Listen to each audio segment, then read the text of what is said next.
Well, this is where we start to find out just how good our Brighton team is. We go away to one of the top six for the first time since the opening day, and that was the stage of our last defeat. Will it be a second of the season today, or can we really start to shock the odds? Yes, hello and welcome along to part 12 of Building Brighton with me, Daniel. We're now 10 games into the Premier League season and halfway through our Europa League group. It's this weird year affected by the Winter World Cup, but we've started it pretty well. With 3 points off the top of the league, we're doing really nicely at the moment, albeit benefiting from a friendlier start on paper, home games against all the sides we'd expect to be beating, but we're doing well both in Europe and in domestic action. And it's starting to look like this save is going to finish really well. So if you're looking forward to seeing how we do away at Arsenal and Rangers as we get tough tests on the road in the space of 5 days, then please do put a thumbs up on it. Subscribe down below for daily FM22 content. This series will continue every weekday till the end of the season. And in FM23, the beta should be here. You can find all my plans and series announcements up in the eye above, as well as save idea videos, more top threes, and the Twitch channel for regular live streams. We'll have content daily both here and there as soon as the beta's out, so make sure you're following us on both platforms. And of course you can find all my other links down in the description below, as well as ways to support the channel too. But thank you for coming back for some very big games, probably our penultimate one before the mid-season break. And let's have a look at how we're doing, because things are going relatively well, I'd say. I mean, the table suggests it, doesn't it? If we go and have a look at the schedule for since you were last with me, 5 games played, 4 wins and a draw, a big win against the rivals, good wins in Europe and the Cup. I mean, we're exceeding expectations in every competition. So after you were with me for the Everton win, a snuck 1-0 victory away from home, we got a comfortable 3-0 win at home to Rangers. Adam Hlozek back to fitness and in form as well, before Pascal Gross got a brace including a penalty. A 0-0 draw at home to West Ham in the league, before both sides rotated fully for the midweek game. In the Carabao Cup, we nicked it. It was Arsene Zakarian just before the break. We got to bring on some youngsters later on as well, but both sides had a backup 11 out. But then it was worth it, because in the league, we won 5-0 against rivals Crystal Palace. A late red card did nothing other than get us a 5th goal from a wide area. But McAllister, 2 for Adeyemi, 1 for Trossard and 1 for Webster, made it a very comfortable day at the office. We then rotated a little bit for West Brom, a 4-1 win against the basement side in the table. Callum Robinson got theirs to put them level at half-time. But just like the Villa game back at the start of the season, Adeyemi got a hat-trick to shore things up. Sander Berge scored the opener there. Great to see him using his aerial prowess. And we're really looking good across the board. I'm so pleased with our performances. Probably a draw away at Rangers or Napoli secures us second in Europe.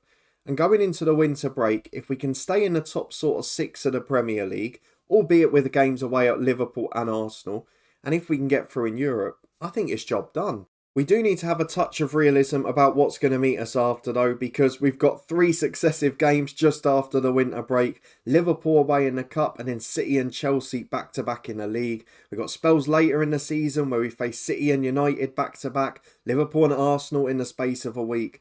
I mean, there's some tough spells there. And we have had a friendlier start on paper.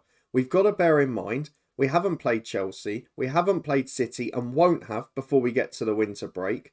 And even so far, where we've played Spurs and United, they're 2 of the 3 games we've dropped points. So I don't think we can call ourselves contenders yet, but I am interested to see how this unfolds. So away to Arsenal today, I think we're going to learn a lot. Leeds beat Chelsea with 2 stoppage time goals, but we're going to the Emirates, hoping for an outcome that gives us a chance in a top 4 race. Let's go and see what team we can put out. We only played West Brom 3 days ago, but anyone who's fit today will start, and then we'll rest people away at Rangers.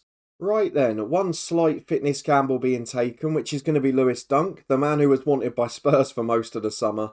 But otherwise, we've made the changes where need be. Basuma's been away on international duty. He comes back in for Murder, who's tired, and Lamptey replaced by Kelvin. That was a calculated risk during the week. So the 11 we go for today is, I think, the first 11 I would pick on paper. Is Livakovic in goal, Webster, Dunk and Veltman the back 3, Cucurella and Kelvin the wing backs, with Basuma and Berger in centre midfield, and then McAllister, Trossard, Adeyemi the front 3, Karim's back in form, he's on 14 goals now. I think he might win European Golden Boy this year. I'll keep an eye on that in January, but let's see how he gets on today. Off to the Emirates we go, Arsenal doing okay, but they need to get closer to the top four themselves, so they'll be looking for a win in this one. And here we are against a ridiculously changed Arsenal team. What on earth has gone on here? This might give us more of a chance. Christian Eriksen and Edison Cavani, two experienced signings going forward. Roland Salai is in a similar category, the Hungarian international. But they've signed Chancellor Mbemba at centre-half, the former Newcastle man. Daniel Ballard, who's always been championship standard in recent years, is playing at centre-half alongside him. And a lot of the stars are on the bench, with others not in the squad. Louis Sibley signed from Derby on the bench. We managed him on Twitch this year. There's still bits of gold dust like Bukayo Saka, like Martin Odegaard, even Kieran Tierney at left back, a well-known name. But 6 changes and they've got weaker. I'm surprised by that selection. I know that the schedule's been very tight. We've talked about the AI managing congestion this year. But let's go and ask the boys to prove a point. Let's get them motivated and into the first half. And I hope, with the changes Arsenal have made, we might just have a chance. And actually, from looking at the lineup, you can see that Bukayo Saka, Odegaard and Eriksen, the 3 we mentioned, must have played in midweek because they're knackered, as Lokonga goes from distance over the bar. I feel we might have the physical edge later on in this one. I'm intrigued to see where it goes. There's goals galore everywhere else. Haaland has gone to City, as with in real life, but Eriksen's got a corner to the back post. Webster heads away as far as Lokonga. Brings it down for Mbemba. And I mean, let's not be fooled, it's still a good Arsenal side. And we'd still expect them to be favourites here.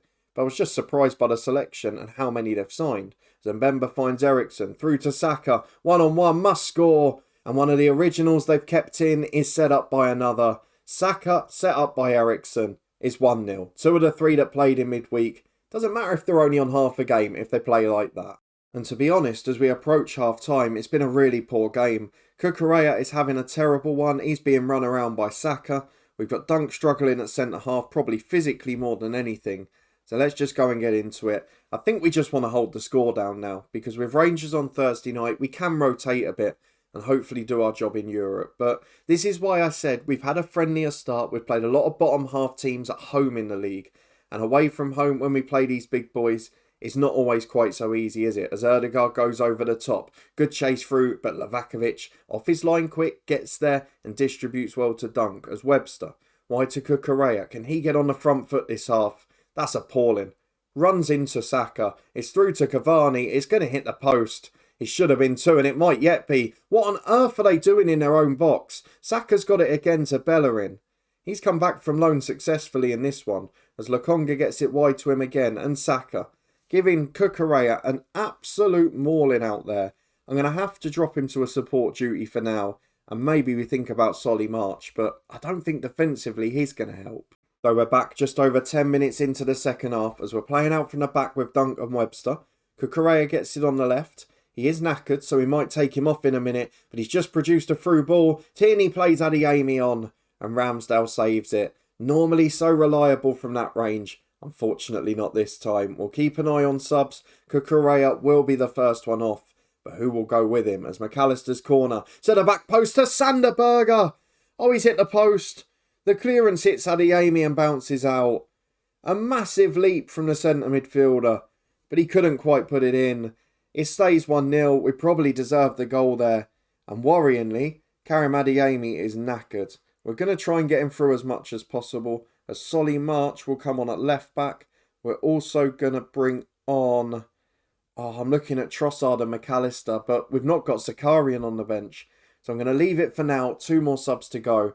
We'll probably take off Dunk and maybe Adeyemi against my better judgment. Because although he is a brilliant striker, at the moment he's not a fit one. And we need to have players who are fully fit on the pitch. As Lokonga gives it to Erdegaard, through to Cavani. If it goes 2, we'll do it.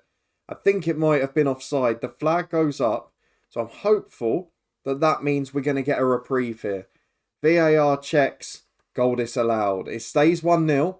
Now let's make the other changes. Cavani not quite onside. We're going to take off either Dunk or Sanderberger. Where are we best suited to replace players in midfield? I'm not sure anywhere because we've only got Lallana, Richards returning to fitness, a youngster in Casper and then Pascal Gross who's a little bit over the hill. So I think what we're going to do then is Hlozek up front for Adeyemi, fully fit, against a weaker defence, maybe he can do his job. And then Dunk off, Mepham on, Webster will go in the middle, Mepham will go on the left. Fingers crossed we can get ourselves a result. There's 15 minutes to go and we need just one chance. Annoyingly, it's not been a great Arsenal performance, which is what makes this all the more frustrating. Though we are back on the attack, poor ball from Mepham is headed away, but Veltman, unmarked on halfway. Arsenal had 11 behind the ball there. Nearly gets caught somehow. Lavakovic goes long. Trossard misses it, but Hlozek's in. No one goes with him. That's a glorious chance. The flag goes up in the end. We probably should have done better with that. As it is, we've picked up a stoppage time injury, and it compounds the misery of defeat. I'm going to put Kelvin off for Veltman, and then we'll put Webster as the other centre-half, just so we've got a back four, essentially. But this is not the way we wanted it to finish. I would have accepted the 1-0 defeat if we'd kept everyone fit. As it is, an even game finishes 1-0 to Arsenal. Unfortunately, we're going to have to bounce back on Thursday night. Away to Rangers we go, potentially with an injury. Let's see how bad Kelvin's is, then we'll be back in a moment for Europa League action. It's not a great one, is it? 3 weeks injured for Kelvin, so that probably takes him up to the game before the World Cup. We've also lost our 9-game unbeaten run, but you look at the sides in there, and bar Tottenham away, you probably would have expected 8 unbeaten matches. So given where we are, that's not a huge surprise. The post-match press conference we'll deal with in a minute. But as I said earlier in the season, after the Community Shield, after the Spurs game, we're competitive against virtually everyone. And that didn't change against Arsenal. Let's go and rotate our squad for Thursday night. We'll be back in a minute to head to Scotland for a big European clash. Well, this is a big game because we've won our 2 home European matches, but we struggled away at 4th seeds Dnipro. Now playing against Rangers, who are more experienced in Europe, who are a good side in a loaded league, I think this could be quite tricky. So with a rotated side, we're going to go and select in a minute. We're going to head to Glasgow Rangers. And if we win, it puts us on that magic 10 points. Now, I have to be fair here. I expect to win at home to Dnipro and get on to 10. But if we get other results, particularly in this one, looking at where Napoli are, we could well secure an early passage through. So let's go and pick our team for Rangers away. And we'll be back in a minute to run through it. Here we go then. Annoyingly, Tom Claridge got injured on Monday night in the under-23 game, so he can't start a right wing-back as desired. However, the rest of the team is pretty rock solid. We've got a back 3 of Tarkowski, Van Heck and Mepham ahead of Robert Sanchez, who's fresh from his Strop signing a new contract. Lamptey has to start on the right with Solly March, a left wing-back. Pascal Gross drops into centre midfield alongside Jacob Murder, with the returning Taylor Richards alongside Zakarian, and Hlozek off the bench at the weekend up front to continue his Europa League form. On the bench, we've got a sort of mix, if you will. The likes of Kozlowski and Evan Ferguson, youngsters who can come on if need be. And then if we're behind, if we're in danger like we were in Dnipro, we bring on Adeyemi, we bring on Trossard, we bring on Basuma, and we go for it. Let's go and get into it, the 4th Europa League game, and hopefully secure European football after Christmas.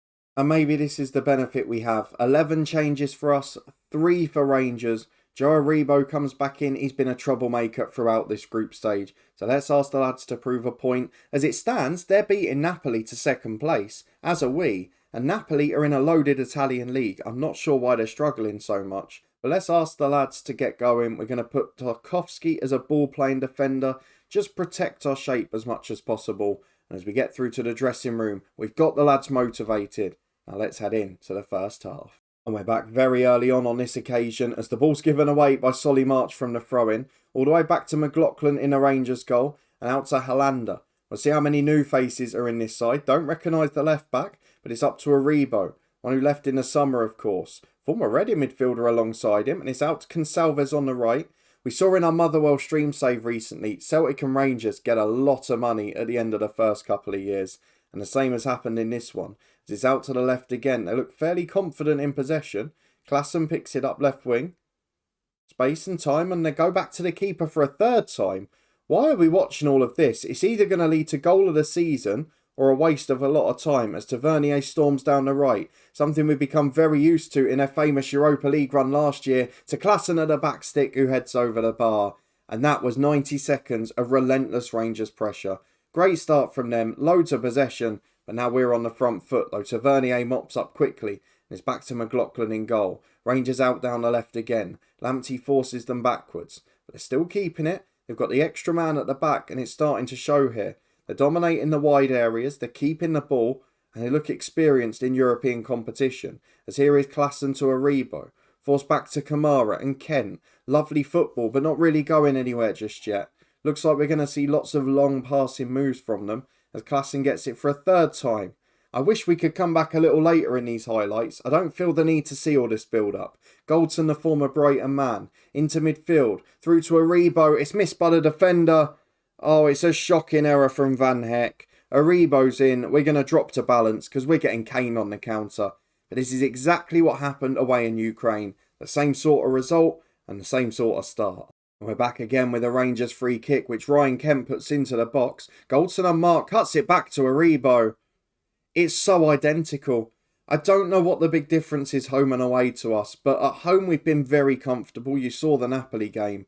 Away, we've been shocking. As Solly March has a throw again to Zakarian. Gets it on the left-hand side to Murder.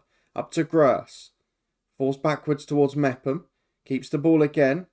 And it's short to Jacob Murder, who's got time in possession. Not really going anywhere yet again, though. Is eventually wide to Lamptey on the right. Through ball towards Zakarian. He's in one-on-one. Oh, he's missed the target. I don't mind if the keeper saves it, but to not hit the target at all, that's pretty poor. As Pascal Gross puts the corner in. Back post header from Mepham. Over the bar. Stays 2-0. Rangers thoroughly deserve it.